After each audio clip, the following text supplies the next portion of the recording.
मालिक जितने भी सीए सीएमए फाइनल वाले बच्चे हैं, आज हम लोग करने जा रहे हैं चार्ट रिवीजन। आज का टॉपिक जो है हमारा वो है रिटर्न ऑफ इनकम। ये जो चार्ट है ये आपको ekatvam.academy.com, yamconcepts.com या हमारे जितने सेंटर पार्टनर्स हैं वहां पे भी मिल जाएंगे। ये जो चार्ट रिवीजन है, ये चार्ट रिवीजन आपके लिए बहुत बड़ा रोल प्ले करता है। और जो टॉपिक है रिटर्न ऑफ इनकम, राइट, ये असेसमेंट प्रोसीजर, उसके बाद में रेक्टिफिकेशन, रिवीजन, ये सारे टॉपिक मिला करके आपको लगभग 10 से 20 मार्क का रेंज दे सकते हैं एग्जामिनेशन के अंदर में, राइट। एग्जामिनर का इस पर्टिकुलर टॉपिक से फेवरेट क्वेश्चन बनता है who needs to file return. Recent times में आप लोग का अपडेटेड रिटर्न का क्वेश्चन आपको बहुत ज्यादा पूछा जा रहा है। तीसरा, revise return and belated return के ऊपर आपको क्वेश्चन आता है। मोस्टली केस बेस्ड क्वेश्चन इसके ऊपर रखा जाता है। एक क्वेश्चन और आता है जो केस लॉ पे बेस्ड है, गुड्स इंडिया लिमिटेड, जो केस लॉ पे बेस्ड बनता है। इसके साथ साथ आपको लॉस के रिटर्न के कॉन्सेप्ट को पूछा जाता है। तो चलिए शुरुआत करते हैं इस चार्ट रिवीजन की। अगर इसने आपको वैल्यू क्रिएट करके दिया तो अपने दोस्तों को जरूर फॉरवर्ड कर दीजिएगा। चलिए लेट्स गो अबाउट इट। चलिए, रिटर्न भरने की श्रृंखला के अंदर में सबसे पहला सेक्शन जो आपने पढ़ना चाहिए with the proper interlinking, that should be 139A। क्योंकि जब आप रिटर्न भरना चालू करते हैं, आप लोगों ने देखा हो या नहीं देखा हो आई डोंट नो, बट जब आप रिटर्न भरना चालू करते हैं तो सबसे पहले आपका नाम, address and one of the most important thing they ask is pan number. अब पैन किस किस को लेना है और कब कब लेना है और कितने तारीख तक के लेना है, इन सब बातों की डिटेल आपको सेक्शन 139A के अंदर में लिखी हुई है। आइए अब बात करते हैं किस किस को पैन लेना है और ये कब तक के आपका पैन लेके हो जाना चाहिए। चलिए शुरुआत करते हैं, सबसे पहले पॉइंट के ऊपर आ जाते हैं। Every person whose total income exceed basic exemption limit. कोई भी व्यक्ति जिसकी इनकम बेसिक एग्जम्पशन लिमिट के ऊपर है उसको पैन लेना है। कब तक के लेना है? 31 मई of the assessment year. Assessment year के 31 मई से पहले उसे लेना है ताकि वो जुलाई में रिटर्न भर सके। Yes. Next, every person carrying on business जिसका सेल्स टर्नओवर एक्सीड या ग्रॉस रिसीट एक्सीड ₹5 लाख। तो अगर आप बिजनेस या प्रोफेशन में है, ग्रॉस रिसीट 5 लाख से ऊपर जा रही है, ईयर एंड से पहले 31 मार्च से पहले ही आपको आपका क्या कर लेना है, पैन अप्लाई कर देना है। Every person who is required to furnish ROI under 139(4). अब ये 139(4) के अंदर में रिटर्न किसको भरना है? सीधे शब्दों में चैरिटेबल ट्रस्ट। जो चैरिटेबल एंड रिलीजियस ट्रस्ट होते हैं उन्हें रिटर्न भरना होता है और उन्हें भी अपना पैन अप्लाई करना पड़ेगा before the end of the financial year, मतलब 31 मार्च से पहले। Every person being resident who enter into such financial transaction as may be specified 2,50,000 और मोर। अगर मान लीजिए एवरी पर्सन, यहाँ पे अदर देन इंडिविजुअल कवर होते हैं, every person who is a resident other than individual जिसके फाइनेंशियल ट्रांजैक्शंस कितने उससे ऊपर जा रहे होंगे, 2,50,000 से ऊपर जा रहे होंगे, उन्हें 31 मई से पहले क्या करना है, अपना पैन अप्लाई कर देना है। Every person who is being a partner, author, trustee, founder, karta, CEO, principal officer या ऑफिस बेरर। अगर कोई भी व्यक्ति इन पोजीशन पे आ रहा है, MD हो रहा है, पार्टनर अपॉइंट हो रहा है, ट्रस्टी अपॉइंट हो रहा है, ऑर्थर अपॉइंट हो रहा है, they must have PAN on or before 31 May of the assessment year, immediately following the financial year का मतलब असेसमेंट ईयर। फिर every person if deposit in cash in one or more current account with a bank, cooperative bank or post office is 20 lakh और more. मान लीजिए अगर कोई भी person है जो कैश डिपॉजिट कर रहा है, यहाँ पे एक इंपॉर्टेंट वर्ड है कैश डिपॉजिट, जो कैश डिपॉजिट कर रहा है 20 लाख और मोर, उन्हें एटलीस्ट 7 days बिफोर ही इंटेंड टू डिपॉजिट कैश क्या करना है, पैन को अप्लाई कर देना है, पैन को अप्लाई कर देना है। नेक्स्ट आता है every person who intend to withdraw the cash. अब डिपॉजिट की जगह यहाँ पे विड्रॉल भी आता है। अगर वो कैश विड्रॉ करना चाहते हैं कितने, 20 लाख या मोर, तो विड्रॉ से एटलीस्ट 7 days बिफोर उन्हें अपना क्या कर देना है, पैन अप्लाई कर देना है। इसके अलावा any person who intend to open a current account और CC account with a bank और अ कोऑपरेटिव बैंक और अ पोस्ट ऑफिस, उनको at least 7 days before opening such account अपना पैन नंबर क्या कर देना है, अप्लाई कर देना है। अगर कोई व्यक्ति मान लो पैन अप्लाई नहीं करता या रॉन्ग पैन प्रोवाइड करता है या फिर पैन नंबर उनका डिफेक्टिव है, तो ऐसे केस में उनको पेनल्टी लग सकती है for 10,000 for each such default. कितना बेटा? 10,000 for each such default. So every person, right, every person जिसने 139A का नॉन कंप्लायंस किया, जिसने 139A का नॉन कंप्लायंस किया, quoting wrong PAN etcetera, 10,000 for each such default under section 272B। तो section 272B बोलता है 10,000 फॉर ईच सच डिफॉल्ट आपको क्या करेगा, पेनल्टी लग सकता है। चेक कर लीजिए एक बार। अब यहां पे एक बार इस लिस्ट को देख लो कि किस किस को पैन अप्लाई करना है, यही लॉजिकली क्वेश्चन में आ सकता है। Check it.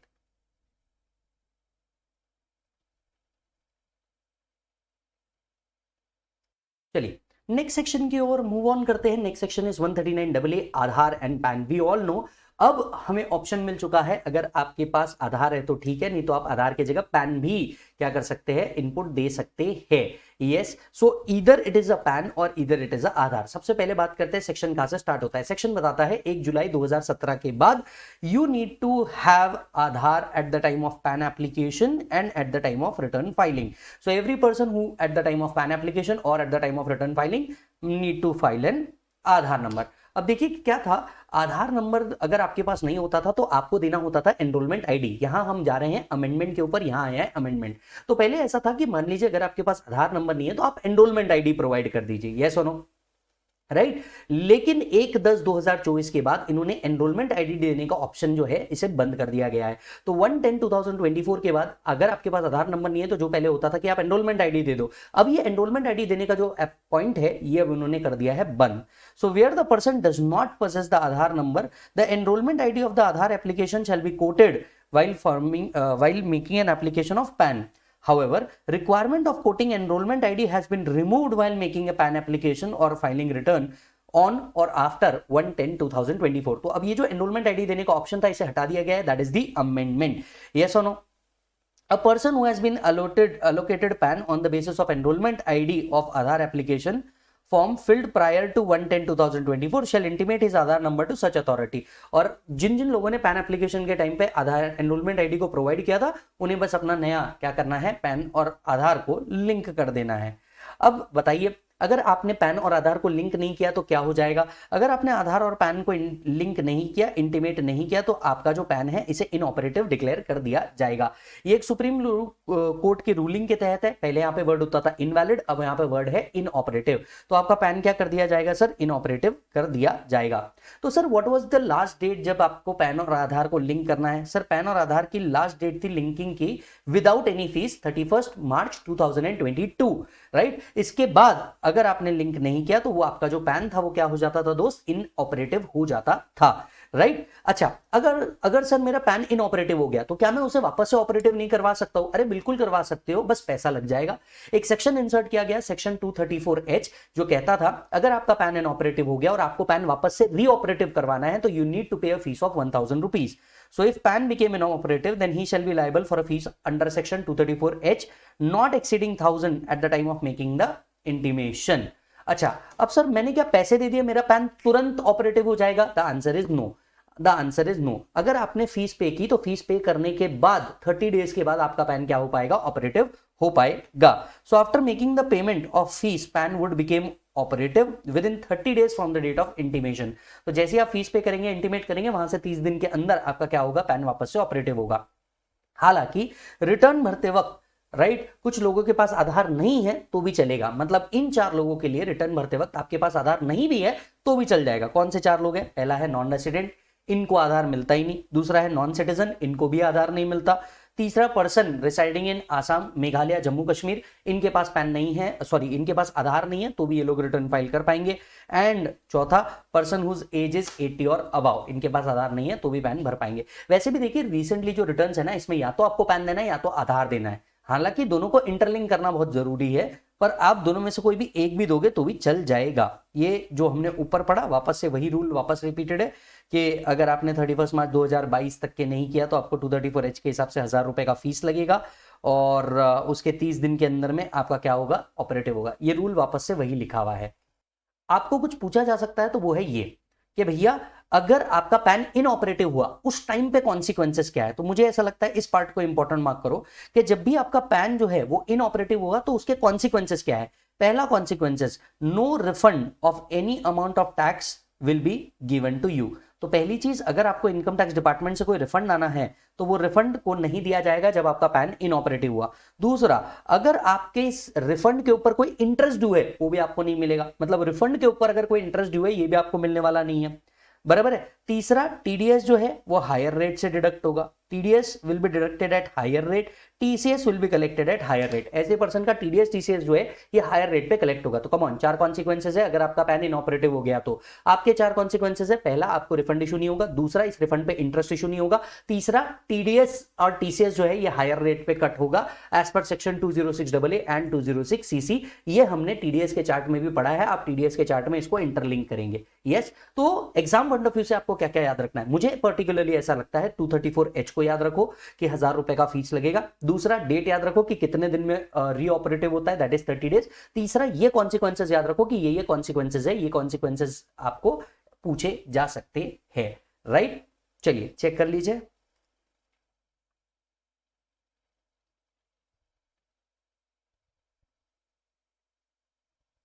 चलिए moving on to the next part, return जो हम फाइल करते हो कैसे करते हैं। एक, आप रिटर्न वॉलंटरीली फाइल कर सकते हैं। दूसरा, आप बल्क रिटर्न फाइल कर सकते हैं, दैट इज थ्रू एम्प्लॉयर। तीसरा, आप टीआरपी के थ्रू रिटर्न फाइल कर सकते हैं। चौथा, हो सकता है आपको एग्जम्पशन मिले रिटर्न फाइलिंग से। इन चारों को हम एक एक करके देखते हैं। सबसे पहले हम बात करते हैं बल्क रिटर्न की। सबसे पहले हम किसकी बात करते हैं, बल्क रिटर्न की। अब ये बल्क रिटर्न क्या होता है, इसका ऑप्शन है सेक्शन 139(1)(a), एग्जाम में बिल्कुल नहीं पूछा जाने वाला, तो बिल्कुल टेंशन मत लेना। अब ये बल्क रिटर्न क्या होता है, देखिए इनकम टैक्स डिपार्टमेंट ने कुछ दिनों पहले, कुछ सालों पहले एक स्कीम निकाली थी, वेर इन एम्प्लॉय को ऑप्शन था कि आप अपनी पूरी डिटेल्स भर के एम्प्लॉयर के पास दे दे एंड एम्प्लॉयर आपके बिहाफ पे ये रिटर्न भरेंगे। द मोमेंट आपने अपनी सारी डिटेल्स एम्प्लॉयर को दे दी तो आपका काम खत्म, आपका रिटर्न भर दिया ये माना जाएगा। हालांकि ये स्कीम एक ऑप्शनल स्कीम थी और इंडिया में सिर्फ कुछ ही सिटीज के अंदर में लागू की गई थी। तो काम क्या होता था, एम्प्लॉय अपनी सारी डिटेल्स लिख करके, अपनी सारी इनकम की डिटेल्स लिख करके, डिडक्शन की डिटेल्स लिख करके एम्प्लॉयर को दे देता था। एम्प्लॉयर ऐसे सारे एम्प्लॉय की डिटेल को कलेक्ट करके क्या कर देता था, बाद में एक साथ ये डिटेल डिपार्टमेंट में सबमिट कर देता था और इसीलिए इसे कहा जाता था बल्क रिटर्न। आज अब इसे एग्जाम में पूछते भी नहीं ना, आपको कभी पूछा जा सकता है, सिर्फ आपको आज भी सिलेबस में दिया है क्योंकि ये स्कीम को आज तक के गवर्नमेंट ने नहीं निकाला है, राइट। हालांकि ये स्कीम आज भी ऑपरेशनल है और कुछ ही सिटीज में ऑपरेशनल है और जिसके पास एटलीस्ट 50 एम्प्लॉय है वही स्कीम का लाभ ले सकते हैं। So this scheme is optional, right, and provides an additional mode of furnishing the return of an eligible employee may furnish his return of income in the prescribed form। अब ये prescribed form क्या है, जाओ अपने employer को detail दे दो, काम खत्म, that is called as bulk return. तो ये था first mode of filing the return. इसको एग्जाम में नहीं पूछे जाएंगे तो इससे आगे बढ़ते हैं। ठीक उसी तरीके से अनदर कॉन्सेप्ट आता है कि रिटर्न थ्रू टीआरपी। इसके ऊपर आपको क्वेश्चन आ सकता है, प्लीज ध्यान से सुनिएगा। ये टीआरपी कौन थे, टीआरपी इंडिविजुअल्स थे जिनको अपॉइंट किया गया था कि भैया आप आओ और आ करके आप क्या कर लो कि आपके रिटर्न फाइलिंग कर लो, यस और नो, आपके रिटर्न फाइलिंग इनसे करवा लो।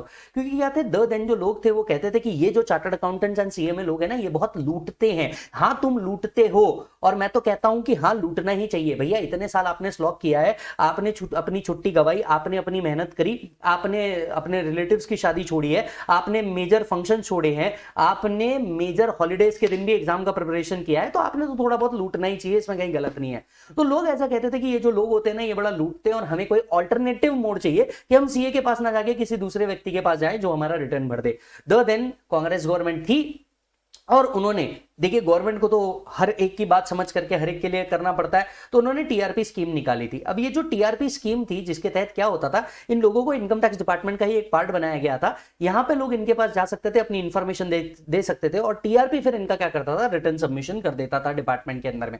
तो basically he used to use or he used to help the people in filing the return, yes or no. अच्छा, टीआरपी कौन था, सब टीआरपी एक इंडिविजुअल था। अब इसमें क्वेश्चन कहां आएगा मैं आपको बताता हूं।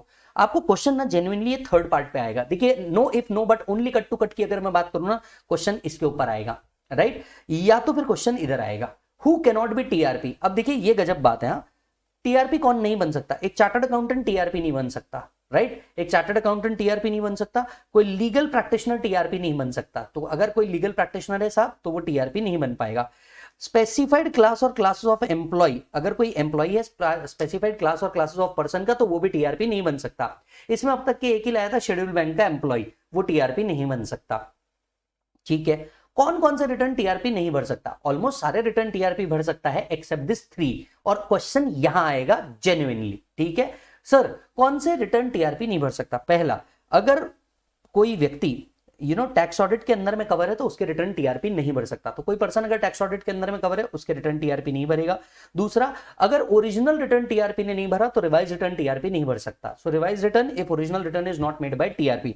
और तीसरा, एक नॉन रेसिडेंट का रिटर्न टीआरपी नहीं भर सकता। तो कम ऑन 3 चीजें याद कर लो पूरे सेक्शन में से। पहला, टैक्स ऑडिट वाले केसेस का रिटर्न टीआरपी नहीं भर सकता दोस्त। दूसरा, नॉन रेसिडेंट पर्सन का रिटर्न टीआरपी नहीं भर सकता।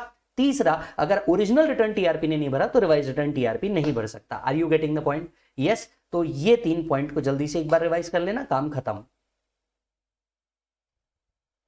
मूविंग एड, अब आप मुझसे ये पूछेंगे कि सर रिटर्न तो भरना है, या तो टीआरपी के थ्रू भर लेंगे, या तो हम बल्क रिटर्न भर लेंगे, या तो खुद के रिटर्न भर लेंगे, पर रिटर्न हमें भरना कब तक है? ये इंपॉर्टेंट सेक्शन है, सेक्शन 139(1). सेक्शन 139(1) ड्यू डेट देता है कि आपको रिटर्न कब तक के सबमिट करना है। तो सर देखिए, आप कंपनी है या अदर देन कंपनी है, मुख्य तौर पे चीजें इस पे डिपेंड करती है। सबसे पहले हम अज्यूम करते हैं कि आप अदर देन कंपनी है। आप अदर देन कंपनी है तो दो ही सिचुएशन है। सिचुएशन 1, आप टैक्स ऑडिट में कवर है। Situation 2, you are not covered in tax audit. So if you are not covered in tax audit, then 31st of July is the due date by which you should file the return. So 31st July of the assessment year तक के आपने अपना return भर देना चाहिए। Let's say आपका अगर financial year बनता है 23-24, तो आपको कब तक के भर देना चाहिए? 31 जुलाई 2024 तक के आपको आपका रिटर्न भर देना चाहिए। तो जो रिटर्न होता है वो हम असेसमेंट ईयर में भरते हैं, और इसीलिए हम कहते हैं income of previous year is taxable in assessment year. तो 31 July of the assessment year तक के आपने अपना रिटर्न भर देना चाहिए if you are not covered in tax audit. Whereas if you are covered in tax audit, then you must file the return by 31st of October. Then you must file the return by your 31st of October in the assessment year. Yes, because tax audit date return filing becomes 31st October. Then if the assessee is a company and he is not liable to TP report or he is liable to TP report. Now what is TP report? Transfer pricing report. अगर वो transfer pricing report के लिए liable नहीं है तो सीधा 31 अक्टूबर तक को उसको अपना रिटर्न भरना पड़ता है। सो हर कंपनी 31 अक्टूबर तक के अपना रिटर्न भरेगी if they are not liable to TP report. However if they are liable to TP report, उनको अपना return 30 November of the assessment year तक के भरना पड़ता है। अब यहां पे एक और चीज है जो मैंने चार्ट में नहीं डाली है, बट मैं आपको बता देता हूं। एक सेक्शन है section 5A of the income tax, Portuguese civil law इसके ऊपर वर्क करता है। और पोर्टुगीज सिविल लॉ के तहत if a person earning any income, ये जो इनकम है हस्बैंड और वाइफ में इक्वली डिवाइड की जाती है। तो Portuguese civil law section 5A of income tax कहता है कि अगर कोई एसएससी पोर्टुगीज सिविल लॉ में कवर होता है, अदर देन सैलरी इनकम, उसकी जितनी भी इनकम है उसके हस्बैंड और वाइफ में क्या की जाती है? डिवाइड की जाती है। तो ऐसे केस में जो रिटर्न फाइलिंग डेट है वो कॉमन हो जाएगा। सो लेट्स से हस्बैंड अगर टैक्स ऑडिट में कवर है तो वाइफ का रिटर्न फाइलिंग डेट भी क्या आ जाएगा? अक्टूबर में आ जाएगा, right, even though she is not covered in tax audit. क्योंकि जब तक के हस्बैंड की इनकम डिटरमाइन नहीं होती तब तक के वाइफ की इनकम डिटरमाइन नहीं हो सकती, बिकॉज पोर्टुगीज सिविल लॉ कहता है जो भी इनकम आएगी अदर देन सैलरी उसे इक्वली डिवाइड किया जाएगा।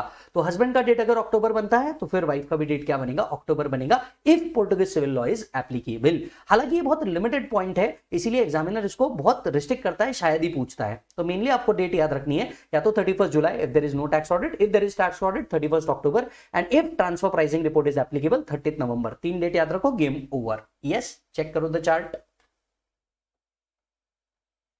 मूविंग अहेड, आपको नेक्स्ट सेक्शन आ रहा है सेक्शन 139। ये सेक्शन आपको बताता है कि कौन कौन लोगों को रिटर्न फाइल करना मैंडेटरी है। So this section enlist all those people who needs to file the return on time as given in section 139(1). Mandatory return है, ध्यान से सुनिएगा।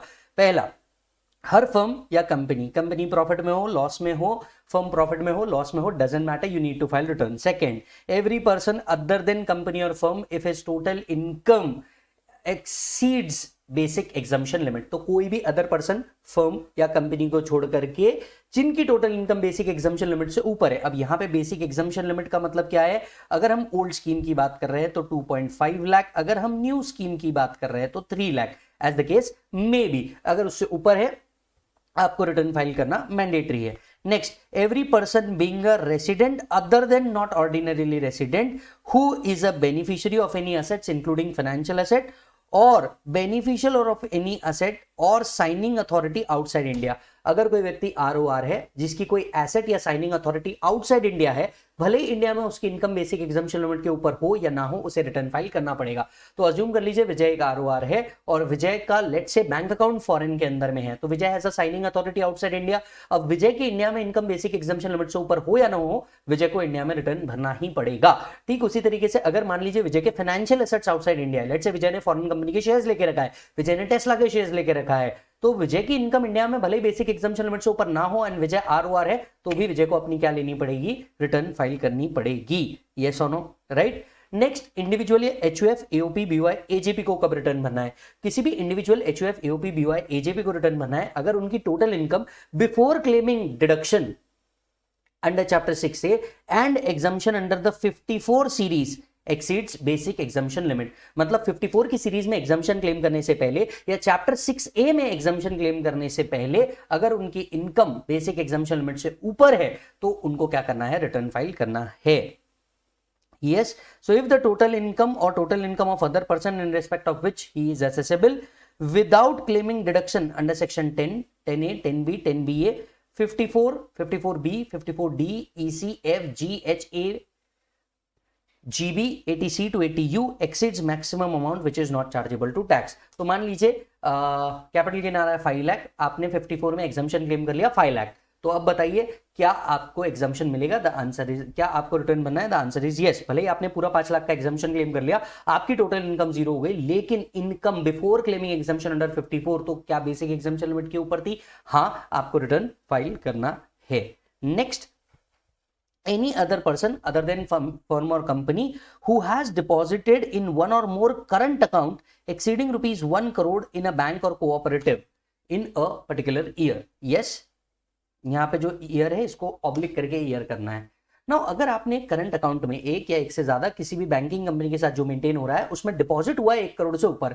अब यहाँ पे समझने लायक बात यह है कि यहाँ पे वो कैश डिपॉजिट की बात नहीं कर रहे हैं, यहाँ पे सिर्फ वो डिपॉजिट की बात कर रहे हैं। मतलब आपने चेक भी डाले हैं 1 करोड़ के ऊपर के अपने करंट अकाउंट में, तो आपको रिटर्न भरना है।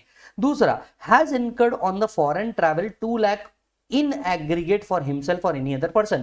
मतलब मान लीजिए आपने किसी और के लिए 2 लाख से ज्यादा का अगर फॉरेन ट्रैवल के ऊपर खर्चा किया है तो आपको क्या करना है? रिटर्न भरना है। नेक्स्ट है, इलेक्ट्रिसिटी बिल आपका साल भर का 1 लाख रुपए के ऊपर आया है। अगर आपका electricity consumption bill in aggregate 1 lakh रुपए के ऊपर आता है तो आपको रिटर्न भरना है, या आप सच अदर कंडीशन जो गवर्नमेंट दे वो फुलफिल कर देते हैं तो आपको अपना रिटर्न भरना पड़ेगा। यस। फर्दर रिसेंट टाइम्स में कुछ और भी लोगों को रिटर्न फाइलिंग मैंडेटरी किया था, आइए देखते हैं। पहला, अगर आपका बिजनेस है और आपका बिजनेस का सेल्स 60 लाख रुपीस से ऊपर जा रहा है तो आपको रिटर्न भरना है। अगर आप प्रोफेशनल है और प्रोफेशन की ग्रॉस रिसीट 10 लाख रुपीस से ऊपर जा रही है, आपको रिटर्न भरना है। अगर आप इंडिविजुअल है, सीनियर सिटीजन है, आपका टीडीएस डिडक्टेड 50,000 से ऊपर है तो आपको रिटर्न भरना है। अगर आप इंडिविजुअल है, सीनियर सिटीजन है, टीडीएस टीसीएस डिडक्टेड 50,000 से ऊपर है तो आपको रिटर्न भरना है। अगर आप रेसिडेंट इंडिविजुअल है अदर देन सीनियर सिटीजन, आपका टीडीएस टीसीएस 25,000 से भी ऊपर है तो आपको रिटर्न भरना है। आपका टीडीएस टीसीएस 25,000 से ऊपर भी है तो आपको रिटर्न भरना है। मान लीजिए आपका सेविंग बैंक अकाउंट है और सेविंग बैंक अकाउंट के अंदर में आपका एग्रीगेट डिपॉजिट साल भर का 50 लाख से ऊपर हो जाता है तो आपको रिटर्न भरना है। अब देखिए, जो पूरी रिटर्न भरने की सीरीज है ना, जेन्युइनली उसमें से मुझे लगता है जो रीसेंट टाइम्स में आपको पूछा जा सकता है वो है ये 5th पॉइंट और 6th पॉइंट। इसके पहले के सारे जो जितने भी पॉइंट है ना, ये सारे आपको पूछे जा चुके हैं, तो ये 2 को आपको रिवाइज कर लेना चाहिए मेरे साथ, राइट। पहला, करंट अकाउंट में 1 करोड़ के ऊपर डिपॉजिट कर रहे हो। दूसरा, फॉरेन ट्रैवल खुद का या किसी और का 2 लाख से ऊपर खर्चा कर रहे हो तो इलेक्ट्रिसिटी कंजम्पशन बिल 1 करोड़ रुपए के ऊपर आ रहा है तो आपका बिजनेस है, सेल्स 60 लाख के ऊपर जा रहा है तो आप प्रोफेशनल है, सेल्स 10 लाख रुपीज से ऊपर जा रहा है तो, या फिर आप सीनियर सिटीजन है, रेसिडेंट, और आपका टीडीएस टीसीएस जो डिडक्ट हुआ है वो 50,000 से ऊपर हुआ है तो, अगर आप नॉन सीनियर सिटीजन है, आपका टीडीएस टीसीएस डिडक्टेड 25,000 रुपए से ऊपर हुआ है तो, या आप सेविंग बैंक अकाउंट में 50 लाख रुपए से ऊपर का डिपॉजिट कर रहे हैं तो आपको मैंडेटरीली रिटर्न भरना है। यस, एक बार इस लिस्ट को चेक कीजिए, फिर ही वीडियो को आगे देखिए। डन। तो आपको क्या करना है सर? आपको आपका रिटर्न सबमिट करना है। ये रिटर्न वेरीफाइड होना चाहिए, मतलब आपका साइन होना चाहिए, या आधार बेस्ड वेरिफिकेशन होना चाहिए, या ऑनलाइन बैंकिंग बेस्ड वेरिफिकेशन होना चाहिए प्रिस्क्राइब फॉर्म के अंदर में with in prescribe time. Prescribe time क्या है? 139(1) के अंदर में लिखा हुआ है।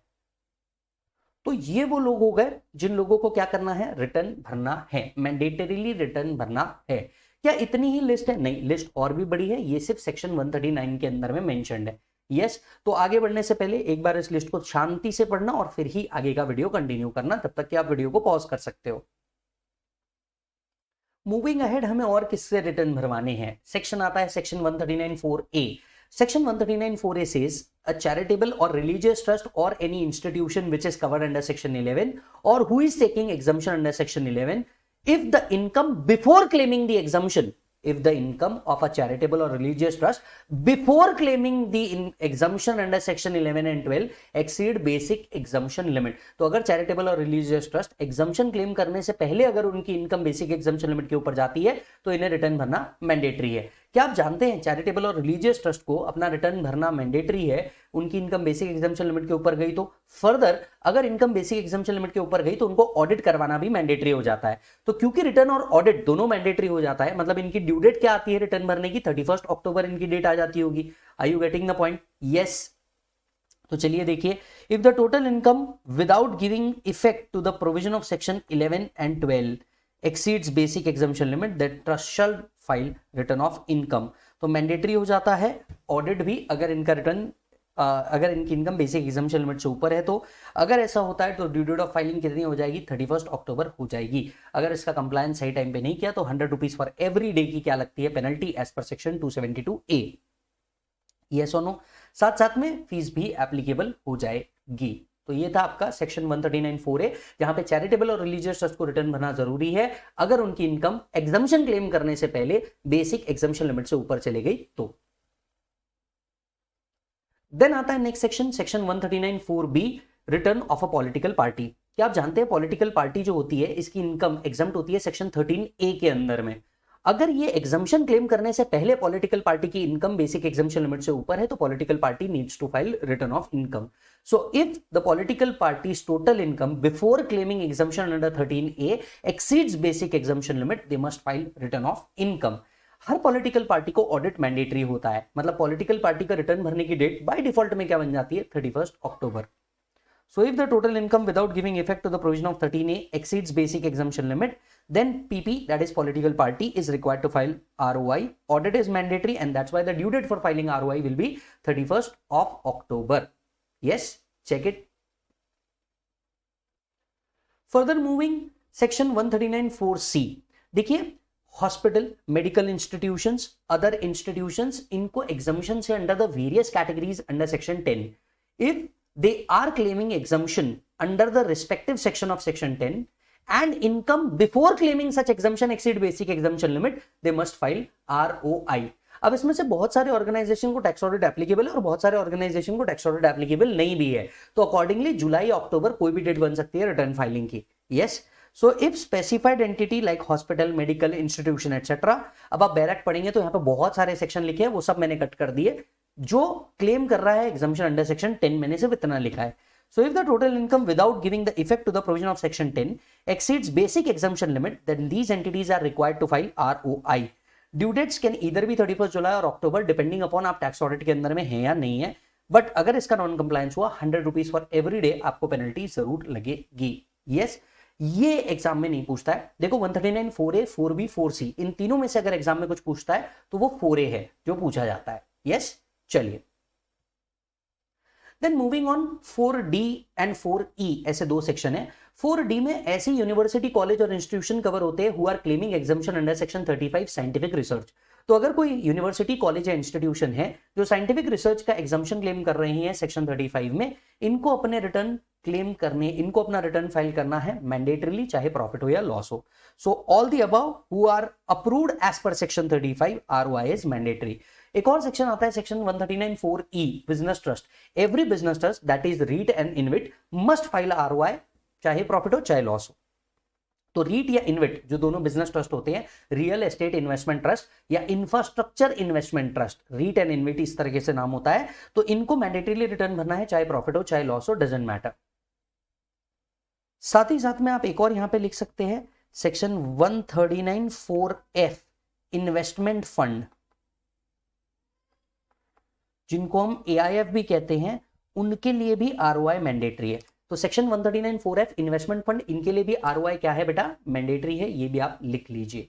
यस बेटा, तो हमने 139 पढ़ा, 139(4)A, 4B, 4C, 4D, 4E, 4F, सारे के सारे ROI वाले सेक्शन इधर समाप्त हुए। मूविंग अहेड, आपसे हम डिस्कस करने जा रहे हैं 139(3) लॉस रिटर्न। अब ये लॉस रिटर्न क्या होता है, देखिए अगर आपको लॉस कैरी फॉरवर्ड या सेट ऑफ करना है, that is brought forward loss को सेट ऑफ करना है, तो भैया वो रिटर्न आपको क्या करना है, टाइम पे भरना है।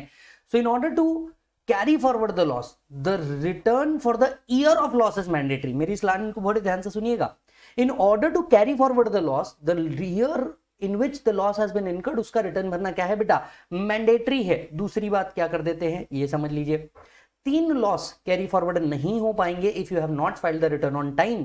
3 लॉस कैरी फॉरवर्ड नहीं हो पाएंगे if you have not filed the return on time.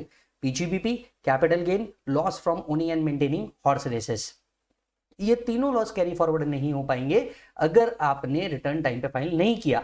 हालांकि 2 लॉस कैरी फॉरवर्ड हो सकते हैं भले आपने रिटर्न टाइम पे फाइल नहीं किया, एक है HP और दूसरा है अनएब्सॉर्ब डेप्रिसिएशन। चेक कर लीजिए, loss under the head of PGBP, capital gain, owning and maintaining horse races, is allowed to be carried forward only if the ROI is filed under section 139(1). तो 139(1) मतलब return, तो PGBP, capital gain और owning and maintaining horses तभी carry forward हो पाएंगे जब आपने return time पे फाइल किया होगा।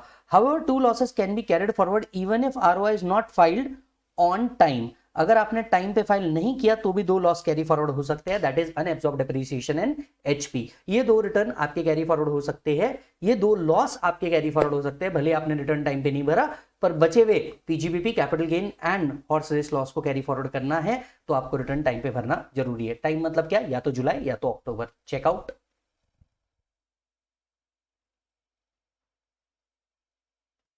मूविंग फर्दर, दो सेक्शन और आते हैं, belated return, revise return. Belated return section 139(4), revise return section 139(5). First talk about belated return. Belated return क्या होता है, अगर आप रिटर्न जुलाई में नहीं भर पाए या फॉर दैट मैटर अक्टूबर में नहीं भर पाए तो आप बिलेटेड रिटर्न भी भर सकते हैं। जैसे बिलेटेड हैप्पी बर्थडे होता है वैसे बिलेटेड रिटर्न भी हो सकता है, कोई बात नहीं है। Yes or no. कई बार ऐसी दिक्कत आती है, प्रैक्टिकल प्रॉब्लम आती है कि आप रिटर्न उस टाइम तक के नहीं भर पाए, तो कोई दिक्कत नहीं है, आप रिटर्न आगे भर दीजिए। कब तक के भरा जा सकता है, 3 months prior to the end of assessment year. Assessment year end होने से 3 महीने पहले, 3 months prior to the end of assessment year or before completion of assessment whichever is earlier. या तो असेसमेंट पहले कंप्लीट हो जाए या असेसमेंट ईयर खत्म होने से 3 महीने पहले, मतलब 31 दिसंबर तक के। Yes or no?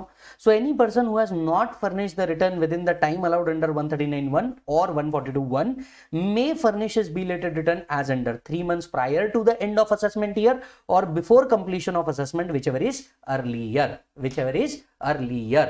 Yes or no? चलिए सर, अब आप बोलेंगे कि वैसे तो हमें रिटर्न जुलाई या अक्टूबर में भरना होता है, बराबर है, लेकिन आप हमें अगर ऑप्शन दे रहे हैं कि मैं 31 दिसंबर तक के भी भर सकता हूं, तो कौन पागल होगा जो जुलाई या अक्टूबर में अपना रिटर्न भरेगा? भैया जब आप मेरे को ऑप्शन ही दे रहे हो कि 31 दिसंबर तक के भी रिटर्न भर तो भी चल जाएगा, तो कौन ही पागल होगा जो जुलाई या अक्टूबर में रिटर्न भरना चाहेगा? आप एक बात भूल रहे हैं सर, रिटर्न अगर आपने टाइम पे फाइल नहीं किया, पहला लॉस आप कैरी फॉरवर्ड नहीं कर पाएंगे, दूसरा आपको क्या लगेगा, फीस लगेगी, और तीसरा आपको इंटरेस्ट भी लग जाएगा। तो वो कॉन्सिक्वेंसेस तो है ही, ये सिर्फ आपको एक ऑप्शन है कि भैया आपका बेस्ट जजमेंट असेसमेंट ना कर दे हम, इसलिए तुम एक काम करो, बिलेटेड रिटर्न को थोड़ा टाइम पे भरना शुरू कर दो। Getting the point? चेक कीजिए। नेक्स्ट कॉन्सेप्ट आता है आपका रिवाइज रिटर्न। ये रिवाइज रिटर्न क्या है, मान लीजिए आपने कोई चीज पहले सबमिट की है, आपको लगता है देयर इज एन एरर और omission in the return already filed, you can change it. So you are practically rectifying the earlier return filed. So if you have already filed a return and you find any error or omission in the return file, mark this word, this is very important, error or omission in the return file, then you can revise the return 3 months prior to the end of assessment year or before completion of assessment, whichever is earlier. 3 months prior to the end of assessment year or before completion of assessment, whichever is earlier. Can I practically say the time limit for 139(4), that is belated return, and 139(5), that is revised return, is one and the same? Yes. So 3 months prior to the end of assessment year or before completion of assessment, whichever is earlier, right? कब file होगा? When you have noticed any omission or any wrong statement in the return already filed. Yes. Now moving on, section 139(9), defective return. The AO may intimate any defect he has found in the return file. मान लीजिए आपने कोई return submit किया और इस return में department को कोई डिफेक्ट दिखता है, तो ये डिफेक्ट आपको कम्युनिकेट किया जाता है और आपको 15 डेज का टाइम मिलता है ये डिफेक्ट को सुधारने के लिए। अगर 15 दिन में आपने ये डिफेक्ट सुधार दिया, return will be valid return. 15 दिन में आपने रिटर्न नहीं सुधारा, ऐसा अज्यूम किया जाएगा कि आपने कभी रिटर्न सबमिट ही नहीं किया। The AO may intimate the defect to the assessee and get him the opportunity to rectify the defect within 15 days, else return will be invalid. Else return will be invalid. इस साल एक amendment भी आया है section 139(9)(a। देखिए CBDT के पास power है section 119 के अंदर में कि वो किसी भी व्यक्ति को ऑर्डर इशू कर सकती है। और मान लीजिए सीबीडीटी ने ऐसा कोई ऑर्डर इशू किया wherein a person is required to file return, वो व्यक्ति जब भी ऐसा कोई रिटर्न भरेगा ये अज्यूम किया जाएगा कि वो रिटर्न सेक्शन 139 के अंदर में ही किया गया है, और इसी चीज को सेक्शन 139(9)(a) के तहत इन्होंने इंट्रोड्यूस किया है। तो लॉ कहता है where return is submitted as per the order, where the return is submitted as per the order under 119। अब ये 119 का ऑर्डर क्या है? सीबीडीटी का ऑर्डर है कि आपको रिटर्न भरना है। This return shall be deemed to be ROI under 139। ऐसा कोई रिटर्न आप सबमिट कर देते हैं तो अज्यूम कर लिया जाएगा कि आपने रिटर्न जो किया है ये 139 की सीरीज में ही किया है, और आपके ऊपर फिर इंटरेस्ट एंड पेनल्टी जैसे प्रोविजन नहीं लगाए जाएंगे। यस, तो ये है अमेंडमेंट फाइनेंस एक्ट 2024 का। हाँ जी, अब रिटर्न के सारी बातें तो देख ली, डिफेक्टिव रिटर्न देख लिया, लॉस रिटर्न देख लिया, हम लोगों ने रिवाइज रिटर्न देख लिया। रिटर्न न फाइल करने पे क्या कोई फीस लगती है? जी हाँ जी, फीस लगती है। 234F बताता है कि अगर आपने रिटर्न फाइल नहीं किया या रिटर्न ड्यू डेट के बाद फाइल किया तो आपको एक फीस देनी पड़ेगी, फीस का सामना करना पड़ेगा। कितने रुपए होगी सर फीस? फीस होगी 5,000 रुपए। हालांकि अगर आपकी टोटल इनकम 5 लाख रुपए से ऊपर नहीं जाती तो आपकी ये फीस सिर्फ 1,000 रुपए होगी। तो जनरली फीस कितनी है? 5,000 रुपए। लेकिन अगर आप क्या नहीं करते सर, 5 लाख के ऊपर आपकी इनकम नहीं है तो आपकी फीस सिर्फ 1,000 रुपए है। 1,000 रुपए देने का, गवर्नमेंट को बोलने का सॉरी, निर्मला ताई को बोलने का सॉरी ताई हमसे गलती हो गई, ये फीस लो, हमें माफ करो। बढ़िया आ गया। चलिए अब एक और कंसेप्ट पे आते हैं, अपडेटेड रिटर्न। मुझे ऐसा लगता है इस चैप्टर से अगर कुछ पूछा जा सकता है तो वो ये है, अपडेटेड रिटर्न। तो सर ये जो अपडेटेड रिटर्न है ये क्या है? देखिए क्या होता था, बहुत सारे लिटिगेशंस को आगे अवॉइड करने के लिए कई बार एसएससी हो सकता है ना ऐसा बोलेंगे, मेरे को रेगुलर रिटर्न भरने का भी टाइम नहीं मिला, मैं बिलेटेड रिटर्न भी नहीं भर पाया, मैं अपनी चीजों में उलझा हुआ था। तो ऐसे व्यक्ति आगे चल करके क्या करते थे, बहुत सारे डिस्प्यूट क्रिएट करते थे। इन डिस्प्यूट्स को अवॉइड करने के लिए क्या किया गया, गवर्नमेंट ने एक अपडेटेड रिटर्न नाम की स्कीम लाई। इससे डिस्प्यूट्स भी और ज्यादा कम हो जाएंगे। इस अपडेटेड रिटर्न के तहत आपको गवर्नमेंट ने कहा कि चलो एक काम करो, आप आपका अपडेटेड रिटर्न ऑफ इनकम भरो, इसके ऊपर जो भी टैक्स आ रहा होगा वो दो, एक एडिशनल टैक्स दे दो, हम आपका असेसमेंट भी नहीं करेंगे, आपके ऊपर पेनल्टी एक्सेट्रा कुछ नहीं लगाएंगे, आपका भी काम खत्म, हमारा भी काम खत्म। हाँ, आपको टैक्स के साथ साथ एक एडिशनल टैक्स पे करना पड़ेगा, पर वो पेनल्टी से कभी भी बेटर रहेगा। यस, तो आइए समझते हैं अपडेटेड रिटर्न। अपडेटेड रिटर्न कौन भर सकता है? कोई भी व्यक्ति अपडेटेड रिटर्न भर सकता है, चाहे उसने पहले रिटर्न भरा हो नहीं भरा हो। बिलेटेड रिटर्न भरा, अब अपडेट कर सकते हो। रिवाइज रिटर्न भरा, अब अपडेट कर सकते हो। रिटर्न नहीं भरा तो भी अपडेटेड रिटर्न फाइल कर सकते हो। अपडेटेड रिटर्न कब तक के फाइल किया जा सकता है? 24 months from the end of relevant assessment year. तो let's say relevant assessment year जिसका आपने रिटर्न नहीं भरा है 23-24, तो 2025 तक के कभी भी आप अपडेटेड रिटर्न भर सकते हो। Yes, so any person whether or not he has furnished a return at any time within 24 months from the end of relevant assessment year, 24 months from the end of relevant assessment year ये अपना updated return भर सकते हैं। हालांकि law ने कुछ exception भी दिया है कि आप कब अपडेटेड रिटर्न सबमिट नहीं कर पाएंगे। When updated return cannot be submitted, मुझे ऐसा लगता है एज ऑफ नाउ, क्योंकि ये सेक्शन नया है, क्वेश्चन इस पे आ सकता है इन ऐसी सिचुएशंस में जिनमें आप अपडेटेड रिटर्न नहीं भर सकते। Situation number 1, when updated return is a return of loss. याद रखिए ये अपडेटेड रिटर्न हमेशा रिटर्न ऑफ इनकम ही हो सकता है, रिटर्न ऑफ लॉस नहीं हो सकता। सो अगर मान लीजिए आपने पहले इनकम रिटर्न भरा था, अब आप अपडेटेड लॉस रिटर्न भरना चाहते हैं, नहीं चलेगा। दूसरा, पहले लॉस रिटर्न था, अब आप लॉस बढ़ा करके दिखाना चाहते हैं, नहीं चलेगा। पहले लॉस रिटर्न था, अब आप इनकम रिटर्न दिखाना चाहते हैं, चलेगा। याद रखें, updated return must be a return of income. याद रखना है, updated return must be a return of income, not a return of loss. Second, if updated return has a effect of decreasing the total tax liability, अगर ये आपकी total tax liability को reduce कर रहा है, अपडेटेड रिटर्न फर्निश नहीं हो पाएगा। या ये आपका रिफंड इंक्रीज कर रहा है, decreasing the total tax liability और increasing the refund, updated return submit नहीं हो पाएगा। सीधे शब्दों में भैया डिपार्टमेंट का नुकसान हो रहा है, अपडेटेड रिटर्न सबमिट नहीं हो पाएगा, बाकी कुछ भी कर लो। तीसरा, आपके घर पे सर्च इनिशिएट हुई है सेक्शन 132 के तहत, या फिर रिक्विजिशन हुआ है सेक्शन 132A के तहत, या फिर सर्वे हुआ है 133A के तहत। तो सर्च, सर्वे या रिक्विजिशन जैसे कोई ऑर्डर इश्यू हुआ है, आप अपडेटेड रिटर्न सबमिट नहीं कर सकते।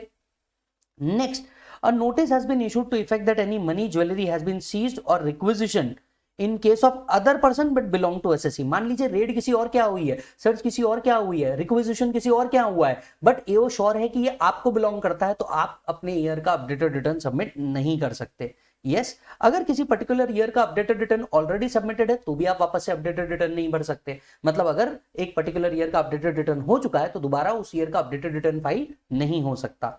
यस, आपके ऊपर कोई प्रोसीडिंग्स चालू है असेसमेंट, रीअसेसमेंट, रिकम्प्यूटेशन की, तो आप अपडेटेड रिटर्न नहीं भर सकते। तो अगर आपके ऊपर डिपार्टमेंट की कार्रवाई चल रही है जैसे असेसमेंट, रीअसेसमेंट, रिकम्प्यूटेशन, रिवीजन, आप अपडेटेड रिटर्न नहीं भर सकते। AO has a information in respect of such person received under the Money Laundering Act, Black Money Act, Prohibition of Benami Property Transaction Act, Smuggler and Foreign Exchange Manipulator Act। अगर इतने भारी भारी act के अंदर में आपको already notice आ चुका है और ये आपको कम्युनिकेट किया जा चुका है, तो आप अपडेटेड रिटर्न सबमिट नहीं कर सकते। तो अगर आप मान लीजिए विजय माल्या जैसी कोई एक्ट में फंसे हुए हैं तो आप अपडेटेड रिटर्न उस ईयर का सबमिट नहीं कर सकते। नेक्स्ट, अगर DTAA के तहत आपसे इंफॉर्मेशन मिली है और कि आपने कुछ फॉरेन टैक्स इवेजन किया है और ये आपको कम्युनिकेट कर दी गई है. So information has received under DTAA under section 90 or 90A and the same has been communicated to him prior to the date of filing updated return. तो भैया आप फॉरेन में कुछ टैक्स इवेजन हुआ है, इसकी एक नोटिस डिपार्टमेंट को आई थी और डिपार्टमेंट ने नोटिस आपको पकड़ा दी है, आप उस ईयर का अपडेटेड रिटर्न सबमिट नहीं कर सकते. Next, any prosecution has been initiated in respect of such person. मान लीजिए अगर उस पर्सन के अगेंस्ट में कोई प्रोसिक्यूशन इनिशिएट हुआ है, अपडेटेड रिटर्न नहीं हो सकता, या फिर बोर्ड नोटिफाई कर देता है कुछ क्लास और क्लासेस ऑफ पर्सन को, तो अपडेटेड रिटर्न सबमिट नहीं हो सकता. जब भी आप अपडेटेड रिटर्न सबमिट करेंगे तो you have to accompany the proof of payment of tax and additional tax. जो टैक्स और एडिशनल टैक्स है इसका आपको क्या पे करना पड़ेगा, एक प्रूफ अटैच करना पड़ेगा कि हाँ हम लोगों ने क्या किया है, अपडेटेड रिटर्न के साथ इसका टैक्स भर दिया है. Yes, right. If as a result of submitting updated return the quantum of carry forward loss or absorbed depreciation accordingly is to be reduced for any subsequent year, then any updated return shall be furnished for each such subsequent year. मान लीजिए अगर updated return के कारण आपका carry forward of loss, unabsorbed depreciation या mat credit change होता है, तो आपको हर उस साल के लिए क्या करना पड़ेगा, अपडेटेड रिटर्न चेंज करना पड़ेगा जिस साल में इसका इफेक्ट आने वाला है. Yes or no. तो आपको अपडेटेड रिटर्न फिर क्या करना पड़ेगा, हर साल के लिए भरना पड़ेगा. सो मान लीजिए फर्स्ट ईयर का आपने अपडेटेड रिटर्न भरा, इससे जो कैरी फॉरवर्ड लॉस है सेकंड ईयर में वो चेंज हो रहा है, तो सेकंड ईयर का भी अपडेटेड रिटर्न आपको सबमिट करना पड़ेगा. यस, चेक कीजिए.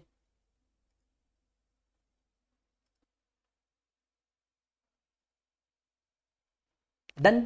तो यहां पे एक छोटा सा ब्रीफ इनसाइट बनाया. पहले लॉस रिटर्न था, बाद में लॉस अपडेटेड रिटर्न, ना चाल बे. इनकम रिटर्न था, आपने अपडेटेड रिटर्न इनकम दिखाया, चलेगा. इनकम रिटर्न था, आपने लॉस रिटर्न दिखा दिया, नहीं चलेगा. लॉस रिटर्न था, आपने अपडेटेड इनकम दिखाया, चल जाएगा. क्लियर है मालिक. चलिए बढ़ेंगे आगे. आपने कहा कि सर आपको एडिशनल टैक्स भी पे करना पड़ेगा अगर आप अपडेटेड रिटर्न भरते हैं तो ये जो एडिशनल टैक्स है या जो टैक्स कैलकुलेशन है, इसके लिए एक सेक्शन है, सेक्शन 140B. यस, पहले आप अपडेटेड रिटर्न का पूरा पार्ट पढ़ लीजिए, फिर हम इसको डिस्कस करेंगे. चलिए मूव ऑन करते हैं नेक्स्ट सेक्शन के ऊपर. ऐसा हो सकता है कि अब आपने ओरिजिनल रिटर्न भरा हो या ओरिजिनल रिटर्न नहीं भरा हो, इन दोनों भी केसेस में आप अपडेटेड रिटर्न भर सकते हो, हाँ या हाँ. अरे जल्दी से बोलो हाँ या हाँ, बराबर है. अब सेक्शन 140 आपको बताता है इस केस में टैक्स कैसे कंप्यूट करना है. सबसे पहले ये समझ लीजिए, अगर आपने रिटर्न ऑलरेडी भरा है तो जरा सोच करके देख दोस्त. ऐसा हो सकता है तूने एडवांस टैक्स भरा हो, ऐसा हो सकता है तेरा टीडीएस टीसीएस क्रेडिट हुआ हो, ऐसा हो सकता है तेरे को कोई डीटीडब्ल्यूए रिलीफ मिला हो, या हो सकता है तेरे पास मैट एएमटी क्रेडिट हो, एज द केस में भी, बराबर है ना. तो अब जो तेरी रिटर्न इनकम निकलेगी वो ऑब्वियसली हायर रिटर्न इनकम ही होगी. यस, क्योंकि updated return return of income ही हो सकता है जिसमें आप अपनी एडिशनल इनकम डिस्क्लोज कर रहे हो, राइट. तो जो भी तू टैक्स निकालेगा on the basis of your updated income, इसमें से जितना टैक्स तूने ऑलरेडी पे किया है वो माइनस कर देंगे. क्लियर है मालिक. ऑब्वियसली उसका क्रेडिट आपको मिलता है और मिलेगा ही. तो अंडरस्टैंड करना, पहले तूने अपनी इनकम 5 लाख दिखाई थी, अपडेटेड रिटर्न भरते वक्त तूने अपनी इनकम 10 लाख दिखा दी, तो तेरे को करना क्या है, 10 लाख के ऊपर जो टैक्स आता है वो निकालना है. इसमें से जितना तूने एडवांस टैक्स, टीडीएस, एएमटी या डीटीडब्ल्यूए क्रेडिट लिया होगा वो माइनस कर देना, ये बचेगा तेरा balance tax payable. Getting the point. So where the assessee has furnished a return earlier than amount of tax paid earlier, TDS and MAT AMT credit, right, shall be reduced. तो तेरा जो tax payable निकलेगा वो after reducing all the 3 items निकलेगा. Further tax increase किया जाएगा any refund if any issued. अगर तुझे रिफंड इसके पहले कुछ इशू किया होगा तो वो फिर टैक्स में क्या किया जाएगा, ऐड किया जाएगा. अगर तूने रिटर्न भरा ही नहीं है, if you have not furnished the return earlier, तो जो तेरा टैक्स पेबल है उसमें से भी हम जितना एडवांस टैक्स तूने पे किया होगा, जितना टीडीएस टीसीएस क्रेडिट होगा, जितना डीटीडब्ल्यूए रिलीफ होगा और जितना मैट एएमटी रिलीफ होगा वो माइनस कर देंगे. इन शॉर्ट तेरी अपडेटेड इनकम पे टैक्स पेबल निकालेंगे after reducing the tax already paid. एक शब्द में समझना है, टैक्स ऑलरेडी पेड तेरे को रिड्यूस कर देना है. ये आएगा तेरा बैलेंस टैक्स पेबल. ये बैलेंस टैक्स पेबल के ऊपर तुझे क्या करना है, एडिशनल टैक्स पे करना है. याद रख, ये बैलेंस टैक्स पेबल पे ही तुझे क्या करना है, एडिशनल टैक्स पे करना है. एडिशनल टैक्स कितना होगा, 25% of aggregate tax plus surcharge and HEC. अगर तू रिटर्न 12 मंथ्स के अंदर सबमिट कर देता है, तेरा एडिशनल टैक्स पेबल 50% हो जाएगा. अगर तू रिटर्न 12 मंथ्स के बाद एंड विद इन 24 मंथ्स भरता है तो. आइए तुझे इस तरीके से मैं समझाता हूं. सपोज तेरा टैक्स पेबल आया after all the calculation and reducing, after reducing the tax already paid, right. ये आया लेट्स से 10,000, बराबर है. इसमें तेरा HEC at the rate of 4% और जुड़ा, बराबर है। इसमें तेरा HEC at the rate of 10% और जुड़ा, ये आ गया 400, बराबर। अब तेरा टोटल टैक्स पेबल कितना हो गया 10,400। अज्यूम करते हैं तेरा total tax payable after reducing any tax earlier paid if any, ये आया तेरा 10,400। इसमें से मान लेते हैं तेरा कुछ TDS TCS क्रेडिट था 1,400 रुपए का, अज्यूम ही कर रहे हैं हम, वो भी माइनस कर दे। अब तेरा फाइनल टैक्स पेबल कितना आ जाएगा 10,400 माइनस 1,400, दैट इज 9,000 तेरा टैक्स पेबल आ गया। अब तूने अपडेटेड रिटर्न अगर 12 मंथ्स के अंदर में भरा तो तेरा एडिशनल टैक्स पेबल कितना आ जाएगा 9,000 इंटू 25%, दैट इज 2250। अगर तूने 12 महीने के अंदर में रिटर्न भर दिया with in 12 months from the end of assessment year, अगर तूने रिटर्न भर दिया अपडेटेड रिटर्न, तो 2250 तुझे एडिशनली पे करना पड़ेगा, दैट इज 9,000 का 25%। Are you getting the point?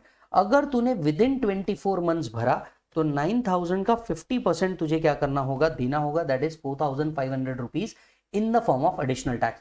तो ये तो हुआ तेरा टैक्स पेबल, जो तूने तेरी इनकम बढ़ाई उसका टैक्स पेबल। इस टैक्स पेबल का 25 या 50% तेरे को अकॉर्डिंगली पे करना होगा in the name of additional tax whenever you are doing an updated return. अब आप बोलोगे कि सर एडिशनल टैक्स तो पेनल्टी जैसा ही कुछ है, बिल्कुल सही, पर सर आप इसको पेनल्टी ना बोल के एडिशनल टैक्स क्यों बोल रहे हो? मैं नहीं बोल रहा, निर्मलता ने ये नया वर्ड दिया है। क्योंकि देखिए पेनल्टी जो है, अगर आप अपनी अंडर रिपोर्टिंग मिस रिपोर्टिंग करते हैं तो जो पेनल्टी है वो मिनिमम 50% है और मैक्सिमम 200% है। यही आप अपडेटेड रिटर्न करके खुद ही सबमिट कर देते हो तो 25 या 50% में आपका काम खत्म हो जाएगा, पेनल्टी से भी बच जाओगे, गवर्नमेंट को एडिशनल टैक्स भी मिल जाएगा और आप अपनी रियल इनकम भी शो कर दोगे।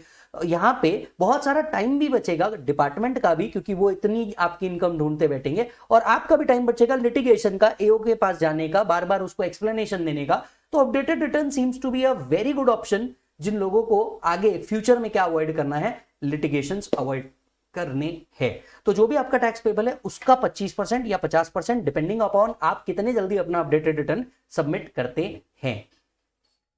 डन है मालिक? तो इस तरीके से आपका रिटर्न ऑफ इनकम का टॉपिक भी खत्म होता है मेरे फाइनल वालों। देखो इतने जल्दी कमाल कर डाला, इतने जल्दी हमने चैप्टर को खत्म कर डाला, और कितने अच्छे दिन लाऊं।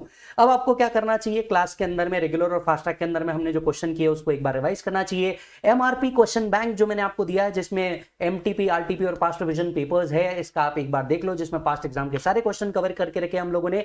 एंड दोस्त जो मैंने आपको ऑडियो रिविजन दिया है, ऑडियो रिविजन फटाक से लगा के सुन लेना। ले बेटा एक ही साथ में 4 बार रिवीजन कर लेंगे, इससे अच्छे दिन क्या लाऊं। और मैं तो हमेशा कहता हूं पढ़ो तो हद कर दो वरना प्रोग्राम रद्द कर दो। यस, तो रिटर्न का टॉपिक खत्म हुआ, मिलूंगा आपसे अगले चैप्टर रिवीजन के अंदर में, तब तक आप अपना पूरा ख्याल रखें। बाय बोलो बच्चों।